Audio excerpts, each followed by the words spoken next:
everybody. Welcome to Muscle Maven Radio. This is another solo episode. I'm going to try to keep it short. I'm going to try to do one or two, maybe shorter episodes every month. Let me know what you think about that. But I decided, if you're watching this podcast on YouTube, I decided to move to a different space in my office, get in front of a window so I've got some natural light. It is kind of overcast today, but I wanted to get in front of the natural light.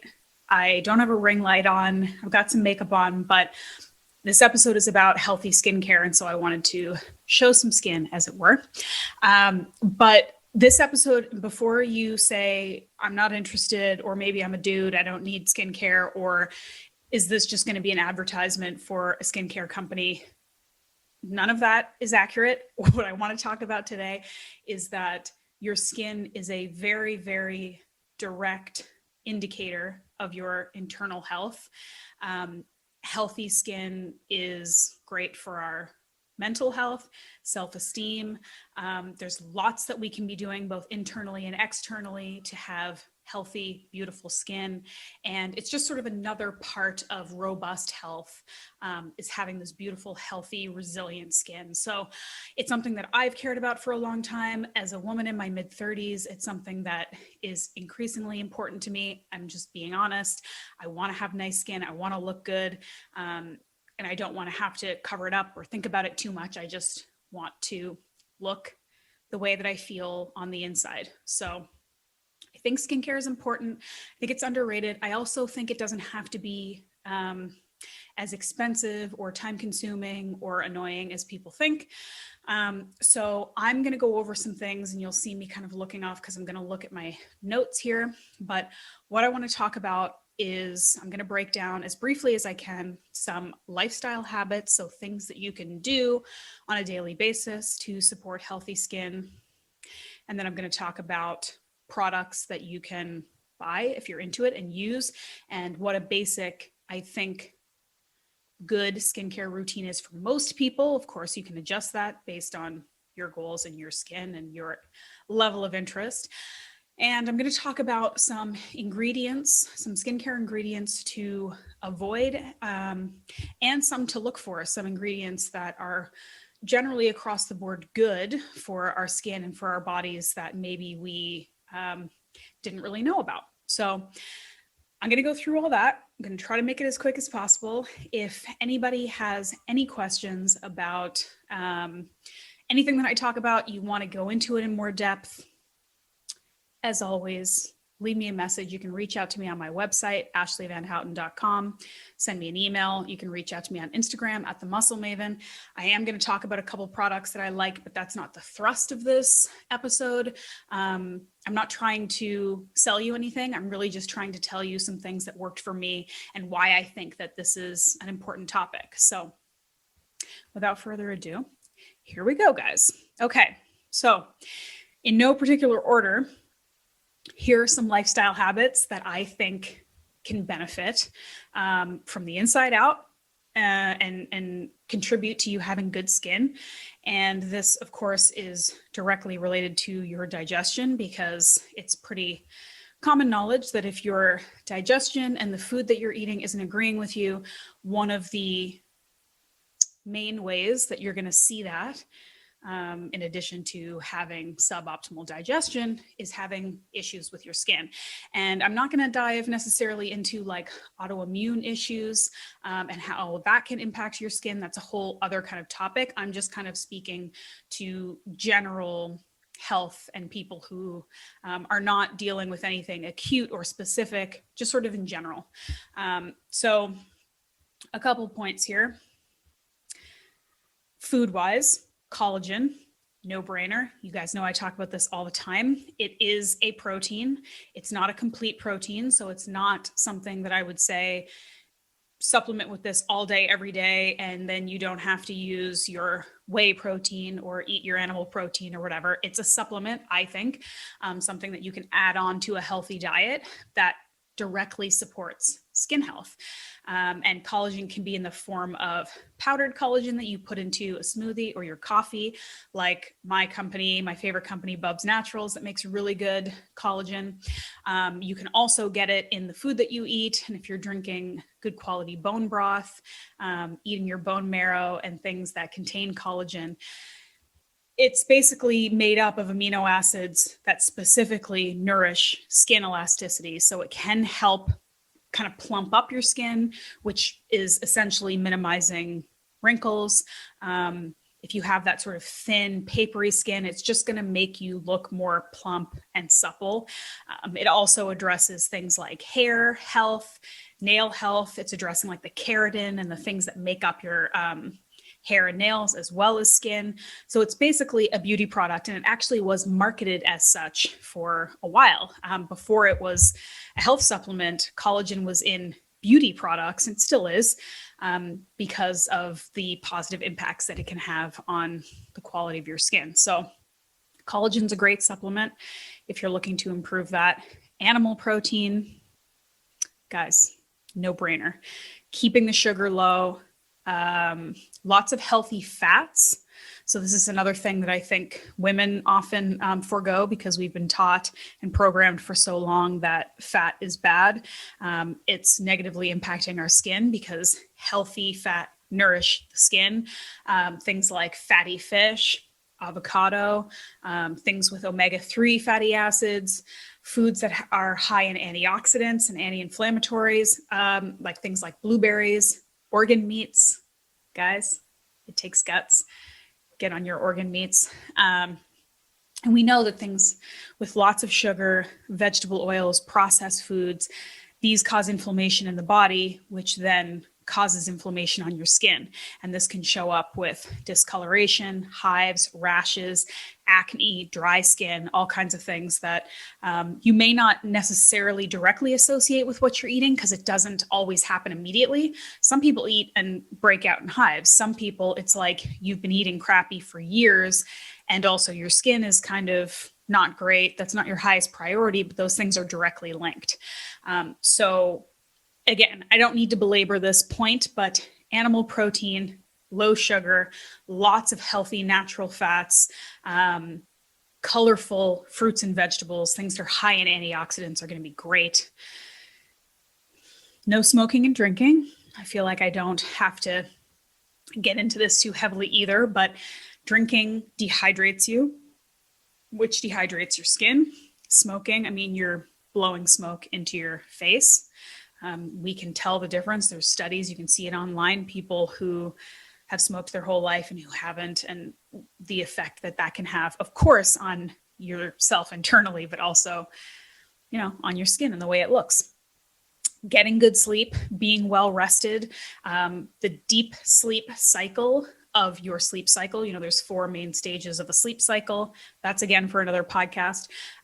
But the deep sleep portion is when your body is going into recovery mode and is using its energy to fix everything, digest, recover, attack the parts of you that are sore or inflamed. So if you aren't getting good sleep, if you aren't able to go through these cycles and hit that optimal amount of deep sleep, your body isn't able to do those processes and attack those things that it needs to while you're relaxing and shutting down those other parts of your body. So you really want to get good sleep.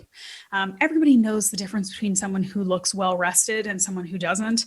I mean, you guys know, anybody that's listening that isn't 21 anymore, where you can kind of get away with it. When you've had a couple nights in a row of bad sleep, or you've been up drinking all night and then you have to wake up at 7 to go to work or do whatever it is you're doing, like you can look in the mirror and tell immediately the difference, right? So I think I don't need to convince you of this. Keeping the booze low, keeping yourself hydrated when you are drinking. Smoking's bad for you, period. Okay, we can move on. Okay, another big one is sun exposure, smart sun exposure. And this is something that now that it's finally getting warmer and I'm getting a little bit of a tan, I'm feeling good. I feel like I look better. But this one can be kind of controversial. Please take what I'm going to say with a grain of salt. I am not a dermatologist, but I believe that we again, kind of just blindly sort of follow some rules that may be a little outdated, a little maybe not in our best interest sometimes when it comes to sun exposure. And I'm speaking generally for a large swath of North America that doesn't live in the sun all the time. So we go months without getting it. And then when the sun comes out, we kind of freak out and go outside and get burnt, and the cycle continues. But there are ways we can be more intelligent about this, and it can help our health, our overall health, and our skin health. So sunscreen tends to be one of the sketchier skincare products out there in terms of ingredients that can potentially be harmful, that we are not really aware of. And there's more fear behind sunscreen than like other skincare products, because we're told if you go out in the sun and you're not protected, you're going to get skin cancer. These burns, the sun exposure is bad for you. It's prematurely aging you, all of these things. The majority of regular over-the-counter sunscreen contain endocrine disruptors that can mess with your hormones, that are bad for your skin, and that are also not only blocking like the harmful rays that will burn you, but also the good rays that are giving you vitamin D that are important. So we want to be careful when we're choosing sunscreen. We want to get vitamin D. Most North Americans do not get enough. And the best way to get vitamin D is absorbed through the sun. Of course, you can supplement. Of course, you can eat foods high in vitamin D, but there's nothing better than getting it through the sun. And if we are constantly covering up, slathering up, we're not getting the vitamin D that's going to be so beneficial for us. So there are a couple things you can do. There is some research out there, and I'll put some stuff in the show notes that you can absorb vitamin D better when you're also absorbing it through your eyes as well as your skin. So maybe practicing periods of time that you're outside, that you're not wearing sunglasses all the time. Some studies are showing that you burn faster when you wear sunglasses, that you tan better when you don't. So this is something to think about. Again, this is not medical advice. I'm not telling you never wear sunglasses again. I've been wearing them a lot less recently because of this, because I'm experimenting and playing around. If you're driving in the direct sun, if you're reading, if you're out all day, like put on your sunglasses, it's more comfortable. But I think some people, we again are kind of taught like it's bad for you, don't go out in the sun, put your sunglasses on, protect your eyes. And we're meant to be exposed to the sun. We're meant for our eyes and our skin to see and absorb the sun's rays. So just practicing doing that in a healthy, measured way, I think is important. I tend to practice smart sun exposure rather than wearing sunscreen all the time. So most of the time when I'm out in the sun, I can control how much time I'm out there. So what I do is I just alternate times that I'm in the direct sun versus times that I go back into the shade or the cool, or I go inside. And really a lot of this is kind of common sense and practice. Like if I start to feel like I'm getting warm, if I start to feel like, all right, if I'm out here for another couple of minutes, I'm going to start getting pink. If I'm a little overheated, I know it's time for a break. And this is going to be different for different people. If you're more fair-skinned, you're not going to be able to be out as long. I tend to tan pretty easy, so I maybe don't need to be quite as vigilant, but I also don't need to be out there as long if I just want to get like my little golden glow. So it might be if I'm sitting out on the deck reading a book, I'll kind of go in and out every 20 minutes or so and take a break and drink some water and whatever. I do tend to cover my face a little bit more because the skin on your face is more delicate. It's more prone to getting wrinkles. The tops of your hands and your neck is the same. It's that thinner, more sensitive skin. So if you want to wear a hat, if you want to put some good quality sunscreen on these sensitive areas that you know get burnt, again, common sense. I just think that we need to approach the sun more as an aspect of health and something that we should be sort of reveling in rather than something that we should be afraid of. I think that our lack of exposure to the sun and vitamin D is more of a problem, generally speaking, than being exposed to the sun too much and too frequently. So we can talk a little bit about better quality sunscreen if that's something that you're interested in. But I'll also talk in a minute about websites and resources you can go to check your favorite brands or check potential brands for the safety of their ingredients. So you can kind of do your own research there. Okay, drink. Staying hydrated is also very important for your skin health. All right, so now I'm going to talk a little bit about skincare routine, generally speaking, high level. And again, this goes for men and women. This is for everybody. Everybody has skin. Everybody should want healthy skin. I would say the first step is to know your skin type. Do you have dry skin, oily skin? Do you tan easily? Do you burn easily? Are you prone to acne? Are you prone to red blotchiness? Are you, all these things? Do you have really sensitive skin where you've tried different products and you've broken out? Just because J-Lo, for example, has amazing skin, it doesn't mean her skincare routine is going to work for you. My skincare routine may not work for you because we have different lifestyles and different skin. So you can do things like there are online quizzes. There's one from Primally Pure, which is my favorite skincare company, that kind of helps you determine what products or what ingredients may be helpful for you and what kind of routine is going to optimize your skin. You can see a dermatologist. You can go to professionals who can help you determine what type of skin you have. But I think that that's important before getting started, because you can't just say, okay, I want to have good skin. My friend uses this product, so here we go, So it's important to figure out what your skin type is first. I think it's also important, and this is something maybe that men need to be told more than women. Women probably already know. Body and face skin is different, and so the way you treat it should be different.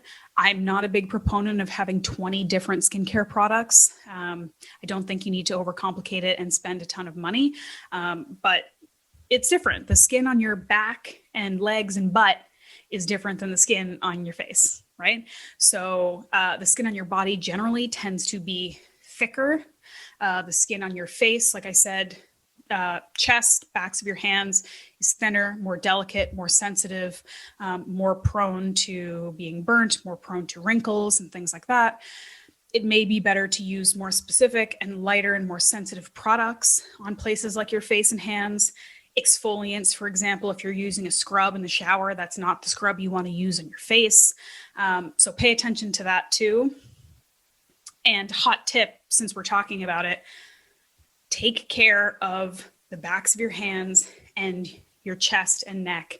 So many people focus so much on your face, but this sensitive skin elsewhere ages and is affected. And if you are doing all kinds of great stuff, you've got this perfect ageless face, but the skin on your neck and hands has been neglected, you're going to notice that. So those are sort of some special spots you want to pay attention to. You might also want to consider having a seasonal approach to how you take care of your skin. So if you live in a place like I do that has different seasons and severe weather changes, I live in a place that goes from incredibly cold and dry to very hot and quite humid. The stuff that you use for your skin, your routine is going to look different. It probably shouldn't be exactly the same because your body's going to be reacting in a different way, right? So those are things you might want to consider. More hydrating, thicker, richer products, maybe in cold, dry weather, lighter, maybe just a different approach. So that's, again, something that you will find out through these quizzes and working with dermatologists. But considering that you sort of can change your diet, you can change your lifestyle, you can change your workouts, maybe depending on the season, you probably want to do that with skincare as well. And I would say another problem is don't overdo it. Don't over clean. If your skin isn't dirty, don't wash it.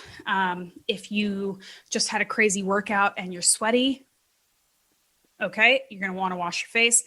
If you have a full face of makeup try not to go to bed, clean that off. It's going to clog your pores.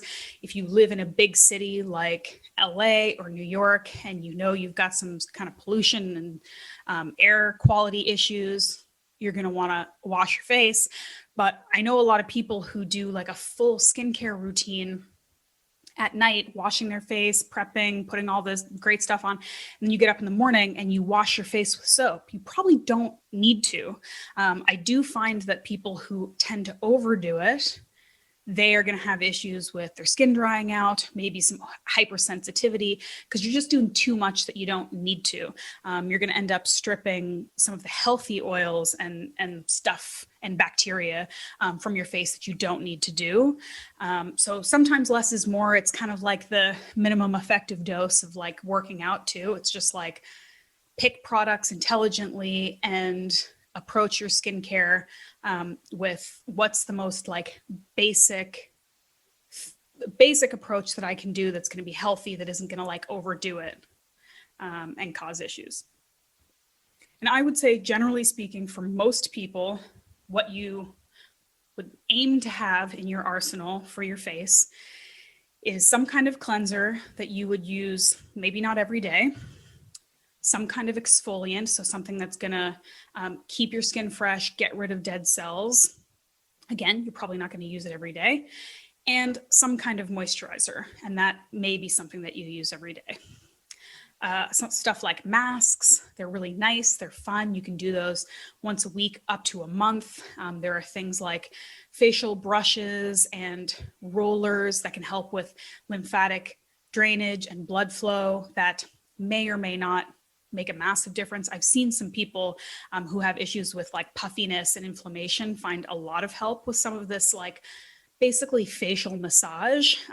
That might be a step too far for some of you, but it's fun, right? Like I think that we should approach skincare the way we approach exercise and things like that.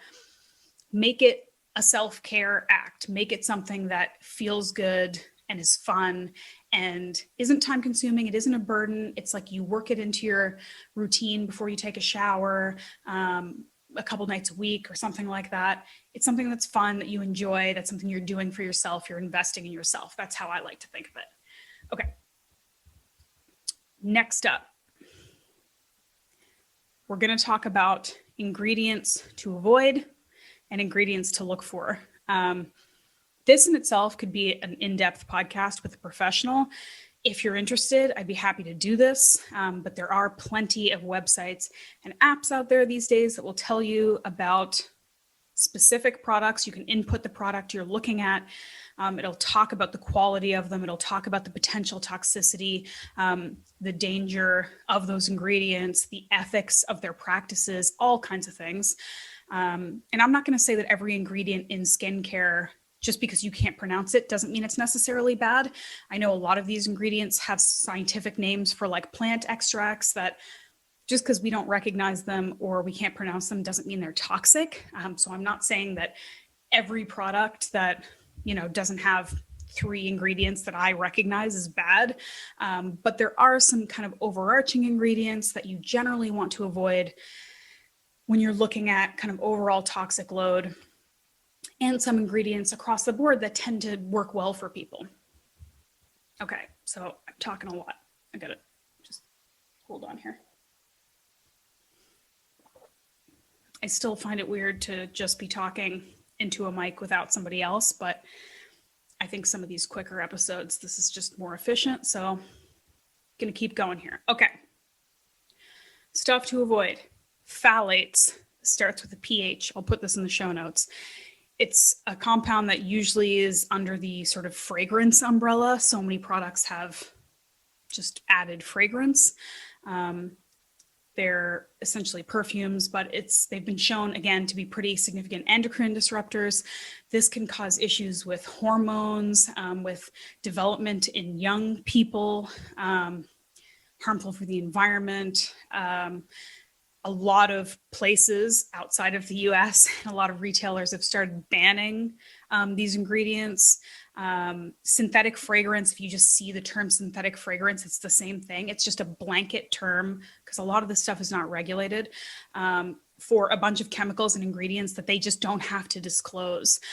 Like a lot of perfumes that just say fragrance. We have no idea what that is. No idea what that chemical compound is. And again, not to say it's necessarily toxic, but they don't have to tell you and you don't know. So something to think about.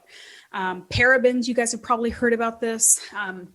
They often start with words like butyl, propyl, ethyl parabens.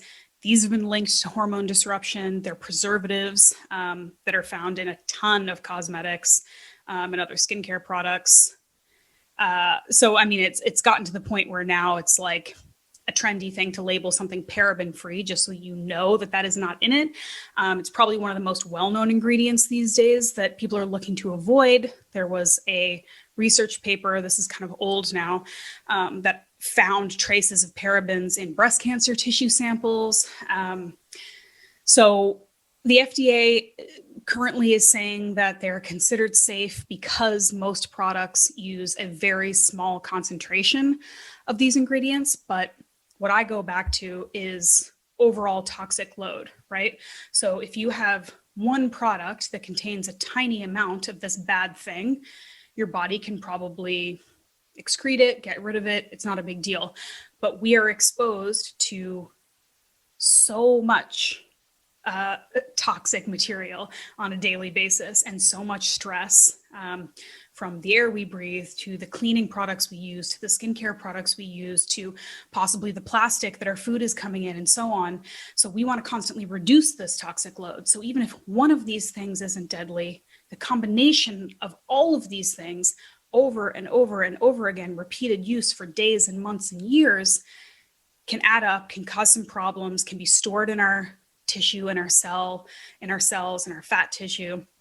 It can be a problem. So if we can choose products that don't have these potentially harmful things, why wouldn't we? Is kind of how I think about it. Another one's aluminum. This is a metal that can have estrogen-like effects in our systems. Another endocrine disruptor. It's found in a ton of products, most notably deodorant, because it's something that effectively, I believe, kind of blocks off the sweat glands in your pits so that you don't sweat and don't smell as much. And this is personally for me has been quite a journey, because even when I was moving over into healthier skincare products, I was still using pretty bad mainstream deodorant because I just couldn't make the switch. You know, people talk a lot about switching to natural deodorant. It's never as effective. You have to go through this period of your body like detoxing, and you smell even worse, and just kind of all of these horror stories changing to natural deodorant. And it took me a bunch of different products, and I tried a bunch of different things. I finally found one. It is from today's show sponsor, one of my favorite companies, Primally Pure. They have a charcoal natural deodorant that is not abrasive. I find a lot of natural deodorants that have like a lot of baking soda and other kind of essential oils can irritate the sensitive skin there. And a lot of natural deodorants I found made me smell worse. Like they just were not effective. And I just was kind of like, all right, I gotta use the toxic stuff because I can't stink. I just, that's like not part of my life. So it took me a while to find the product that worked. And after a couple weeks of like consistent use, I was like shocked by how effective it was. I'm at the point now where I like can go a couple days without putting deodorant on and it's fine. I generally smell less. I generally sweat less. The product's amazing. It's nourishing my skin instead of making it feel worse. So it can be done. Aluminum is in most mainstream deodorants. It's something you probably want to avoid, and it's worth the extra work of finding the deodorant that will work for you. Another risky ingredient is mineral oil. This is a petroleum byproduct. It basically coats the skin and clogs the pores. So it's going to interfere with your skin's ability to eliminate toxins through things like sweating. That's the same as aluminum. So it's in a lot of creams, lotions, things like that. You never really want to coat your skin in something that's going to disinhibit your ability for your skin to breathe, essentially. So mineral oil is another one to look out for. There are a ton more, and so I will tell you, I can't do this all day. I want to keep this short, but you can check out some websites like COSDNA. It's COSDNA.com. I'll put that in the show notes. It's a website that lists basically the safety of every skincare product you can imagine. You just input it and it will give you all the information, and it'll break down every ingredient. So it'll even tell you overall, this has like one bad ingredient, but a bunch of good ones. This one's generally better than this one, because I know we can't all be perfect all the time and make the perfect choices and use everything natural and perfect all the time. But if you can just be informed and make informed decisions and make better choices with the options you have available to you, you're going to do better, right? Another place you can go, another resource, is an app called Think Dirty, which also does the same thing. You can put in these products and it will tell you, it'll give you kind of the rundown on what's good and what's not so good. So check those. Like I said, it's important to manage your toxic load. So one little mistake isn't a big deal, but when we are putting the stuff on our body, in our body all day, every day, and not paying attention, it can cause problems. So last but not least, I'm going to talk to you about one major ingredient that I think is beneficial that we maybe don't think about in the skincare world as much. And you guys might roll your eyes because you're going to be like, of course, Ashleigh is going to talk about this, but I would urge people to consider animal-based skincare products. As with food products, they are some of the most nourishing, nutrient-dense ingredients. They're largely left out of the skincare conversation. Our ancestors have been using nose to tail animal products for everything from clothes to medicines to food. We've also been using it as skincare forever, but it's sort of like plant-based skincare is like this buzzword. And yes, a lot of great skincare is full of plant-based ingredients that contain antioxidants and anti-inflammatory properties, and that's great. I'm not saying that vegan skincare or skincare with plant extracts is bad at all. I'm just saying that animal products can be very beneficial and very nourishing too, and it's not usually part of the conversation. So I think it's something to think about. And when we're talking about animal-based products, we're basically talking mostly about tallow, grass-fed tallow. So that is animal fat. It contains, and this goes for eating it as well as putting it on your body, contains high concentrations of vitamins A, D, E, and K. They're not really found nearly in the same amounts or at all in plants. Certainly not as bioavailable. So again, that kind of goes more to eating, but they're paired so perfectly with this fat soluble activator in the tallow, so you're more able to absorb it. So vitamin A encourages the production of your own collagen. So if you're also taking it in, but you produce your own collagen, elastin, healthy skin cells, it strengthens tissue. So it just makes your skin look smooth and supple and firm.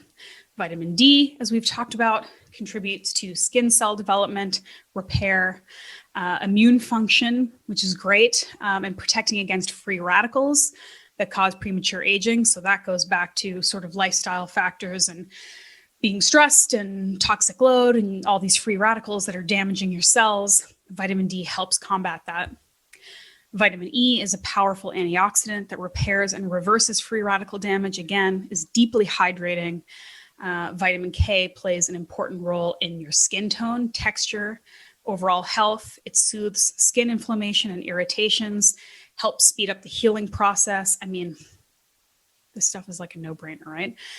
Grass-fed tallow also has CLA, conjugated linoleic acid, which is anti-inflammatory. It also has palmitoleic, I think I got that right, acid, which has antimicrobial properties. So, I mean, it's the best. Like, it is so nourishing. It's something that you should certainly be taking internally, but also on your skin. Your body absorbs what you put onto it through your skin.